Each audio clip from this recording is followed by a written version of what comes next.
U.S. Vice President J.D. Vance has sparked controversy at the Munich Security Conference, meeting with Alice Weidel, leader of Germany's far-right Alternative for Germany party, with a scathing attack on European democracies, claiming the greatest threat to the continent comes not from Russia or China, but from within. Vance lectured European leaders on free speech, criticizing the firewall against right-wing parties.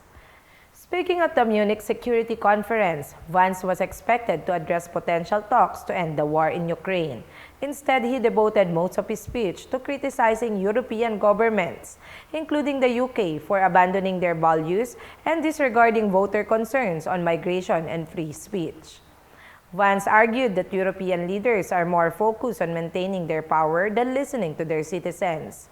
The speech has also raised concerns about the Trump administration's approach to European relations, with some critics accusing Vance of interfering in European elections and promoting far-right ideologies. Vance expressed concern that free speech is in retreat across Europe.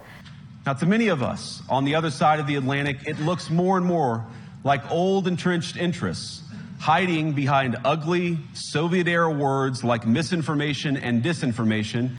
U.S. Vice President J.D. Vance had a clear message for European leaders. If you're running in fear of your own voters, there is nothing America can do for you.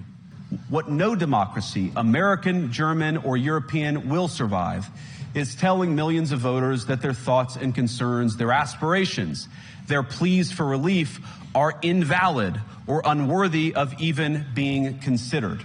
Vance stressed the importance of democracy. Democracy rests on the sacred principle that the voice of the people matters. There's no room for firewalls. You either uphold the principle or you don't. The Vice President's comments were met with a chilly reception from European leaders, with some describing his speech as a declaration of ideological war and a wrecking ball to transatlantic relations. The mainstream German parties have made it clear they won't work with the AfD, a stance known as a firewall. This decision has been defended by top German officials, including Defense Minister Boris Pistorius and Chancellor Olaf Scholz. German Defense Minister Boris Pistorius rebuked Vance's comments, saying it's... He spoke of the annulment of democracy, and if I understood him correctly, he compares the condition of Europe with the condition that prevails in some authoritarian regimes. Ladies and gentlemen, this is not acceptable. Chancellor Olaf Scholz also defended Germany's firewall against extreme right-wing parties, citing the country's experiences with Nazism. The AfD is a party from the ranks of which National Socialism and its monstrous crimes against humanity, like the ones committed in Dachau, were trivialized as just a speck of bird poo in German history. Therefore, a commitment to never again is therefore not possible with the support.